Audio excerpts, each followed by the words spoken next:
はい、始まりました。今回は怪しい逃走者確かにだいぶ怪しい何言ってんすかっていう怪しい逃走者、怪しい逃走者シリーズ、はい、いや別にシリーズじゃないですけどやっていきます。まず逃走者から発表させていただくんですが、反逆者ドン・アンドレ、はい、最新弾ですもう紛れもなく紛れもなく、はい、まあ一応まず待てよリマスターがまだ出てたら困るな一応まあイクサランの逃走者 Z のカードなんで、はい、まあ、新しいカードっていう逃走者なんですが、はい、能力まず説明させていただきます。グリック指数4マナ43で、あなたがコントロールしていて、あなたがオーナーでない全てのクリーチャーは22の修正を受け、威圧と接しを持ち、他のタイプに加えて海賊でもある。まあなかなか長いテキストが書いてありますあなたがコントロールしていてあなたがオーナーでない、なんすかそれみたいな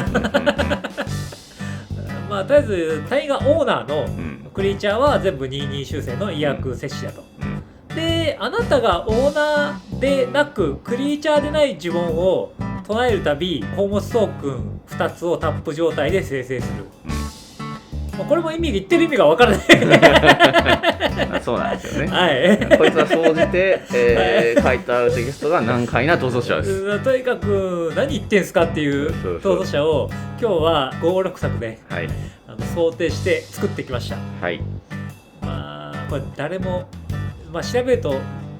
言ってなかったんですけど、まあ、調べると何が出てきましたまずまずだから友達をなくすべきだというご紹介をされております、はい、今回は友達をなくさない構成を一応練ってきましたんで、はい、紹介させていただきたいんですが、はい、まず何をするかというのを僕のコンセプトを説明したいんですけど、はい、まず僕は思ったのが、想像したんですよ、海賊、反逆者の海賊と思って、ジョニー・デップのことかなと思ってなるほど。なんか僕はジョニー・デップを、パイレーツ・オブ・カリビアンのジョニー・デップをイメージしてこのデッキを組んだんで、なるほどね、はい、フレーバー重視だと、フレーバー重視でそれをイメージしてここからは考えていただきたいんですが、想像していただきたいんですが、まず海賊って裏切るじゃないですかなんでだろうね。なんでかわかんないけどそういうフレーバーあるよね。はい。だからとにかく裏切るっていうのどうかなと思って考えたんですね。でだからいわゆる反逆の行動っていうカードあるじゃないですか。3マナでコントロール奪って一時的に一旦だけ奪えるっていう裏切るカードをふんだんに入れてみたらどうかなと思いまして、はい、でまあそういうカードが結構いっぱい入れました、はい、10枚以上入ってます、はい、かなりのスロット食っとるけど食ってます、で3マナで大体3マナなんですよ、3マナでコントロールを奪って殴ったらその相手のでかいやつを奪ったら、例えば44とかの55とかを奪ったら22アップしてるんですよ、でしかも威圧接しなんですよ、でそいつらで他の人に殴っていけば、通すか、もしくは相手同士でやり合うかになるわけじゃないですか。確かにね、そういうちょっと思想的な発想で、うまいことゲームを面白くできないかなって思ったのがジョニー・デップっぽいかなと思ってっていうのがまず最初の思いつきなんですが、でまずいいかなと思うカードを発表していくんですが、例えばカーリゼブの講義っていうカードあるじゃないですか。3マナソーサリーでクリーチャー化機体をエンド島で奪えて、速攻持ってで手札から2個スイカをターン唱えられる。で2個スイカ何唱えるかっていう話になるんですが、例えば命取りの論争っていうカードをご存知だと思うんですが、2マナのインスタントでアーティファクトやクリーチャーをサクってカード2枚引いて宝物を1個出す、ということで、まあ、いわゆるサクってドローのカードで結構あるんですよ近年急激に増えました。急激に増えましたこれ、だからそういうカードも10枚以上入れましてでもほぼセット運用ってことだよねはい、この2つを主に利用していきまして、デッキを回していく、で要は人のクリーチャーで殴って、ドローして、っていう形にしていくのはどうかなと思うんですが、で例えば相性のいいカードで言いますと、よみがえりシャークもブレイズ、この散々出てくるんですよねこれめちゃくちゃ相性いいんですが、3マナの33のクリーチャーで、あなたも終了ステップの開始時にあなたはアーティファクトやエンチャントやクリーチャーや土地やプレインズウォーカー何か1個生贄に捧げていいと。そしたら各対戦相手はそれと共通のカードタイプを持つものを生贄に捧げないと2点ライフを失って僕はカードを1枚引けるというカードなんですが、これパクったクリーチャーを生贄に捧げまして、でドローできちゃうじゃないですか。いわゆる猫かまど状態ですね。そうですね、サクリファイスデッキ、でその中でいいなと思ったカードがちょっとありまして紹介したいんですが、注目の捕獲というカードになるんですけども、3マナのソーサリーで各対戦相手は富か名声を選びます。で名声を選んだプレイヤーは私がそのプレイヤーがコントロールしているクリーチャーを1体反逆の行動できると。で富を選んだ場合は私がドローできて、ホームストックが1個得られるということで、いわゆるかなり相性が今の言った話で言うといいですよね。手に入んないかもしれないですがこのカード結局このデッキだと取られるのがかなりデメリットになるから、富の方を選んでくれるということになりますよね。ということはワンドローしてホームズ1個できるのが3回はするということなんで、かなり加盟がいいですよね。避けられちゃうかもしれないんで。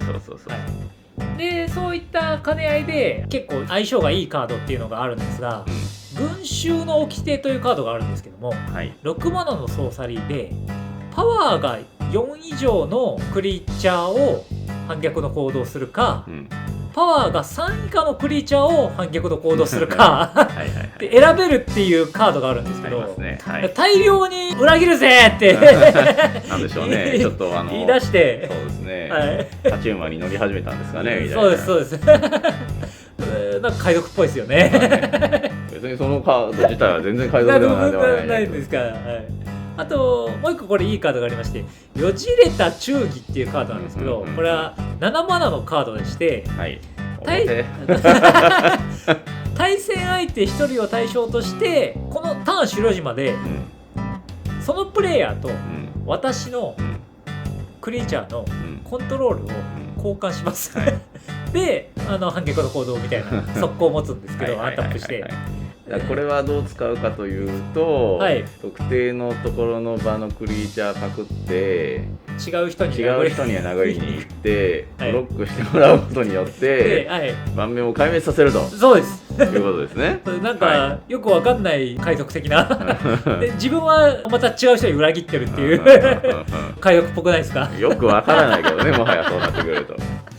でそんなことをしつつフィニッシュどうやってするのかっていう話になるんですが、2枚フィニッシュカードがあるんですけど、闇の領域の流星、これまだ激重文字も昨日初めて使いました9マナのソーサリーなんですが、全ての墓地にある全てのクリーチャーカードをあなたをコントロール下で場に出します、でこれ一旦回って帰ってくれば、2-2こっちは上がってる状態なんで、そうですね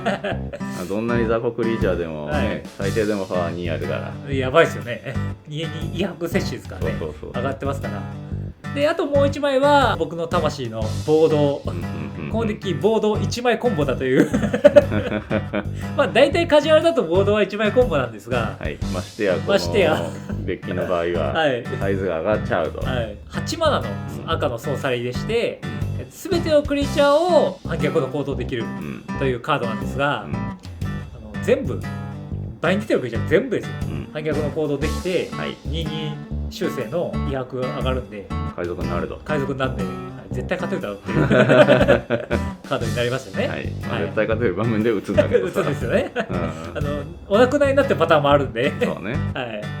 大体勝てますよねこのカードで。今の言った感じでやっていくんですが、面白カードを2枚ぐらい紹介させていただいてよろしいですか。このデッキにしか入んないだろうっていうカードを探してきたんですが陰惨な菜園なんだそれっていう知らねえって知らねえっていう。黒で3マナのソーサリーなんですが、はい、いずれかの対戦相手の墓地にあるクリーチャーカード1枚を対象としていわゆる反逆の行動するっていうまさかの死者も反逆してくるっていうね。はい、面白いですね。パイレーツ・オブ・カリビアンっぽくないですか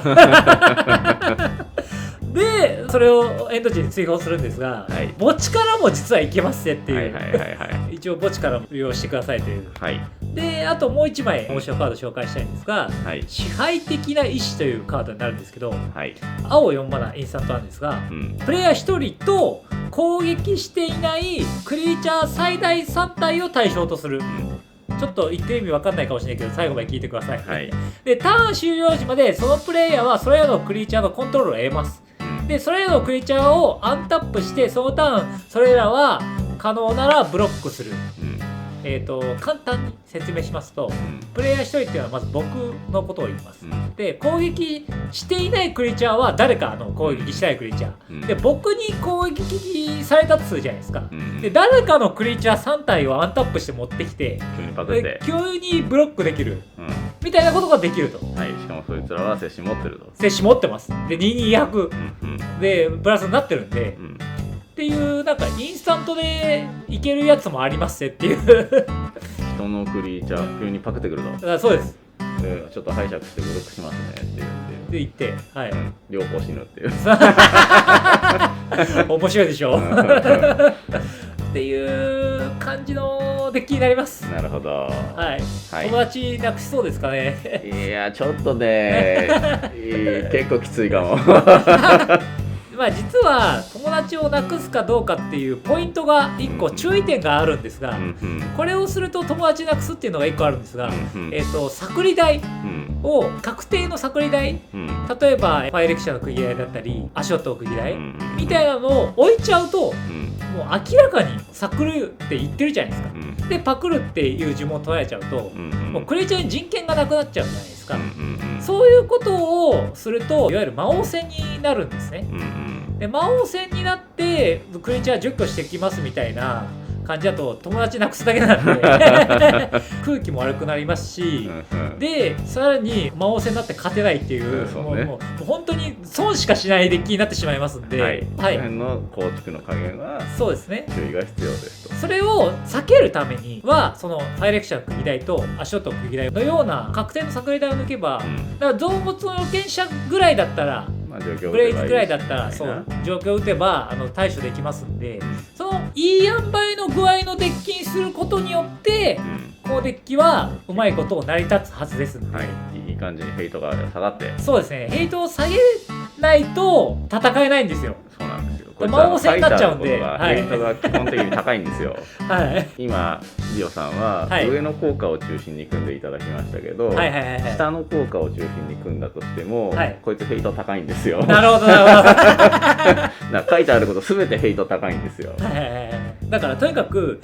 ヘイトを下げるのが大事になってきますよね、下げに行かなきゃいけないということで、でちょっと奪って殴って、たまにサクルってドローするぐらいだったら、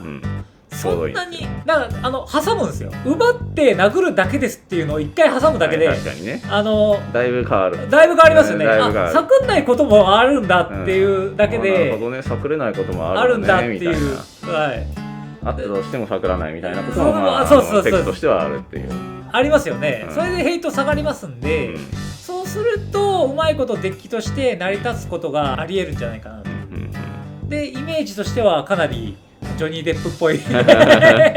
コンセプトですよね。まあ確かにね、裏切ったけど、何もなかったみたいなこともある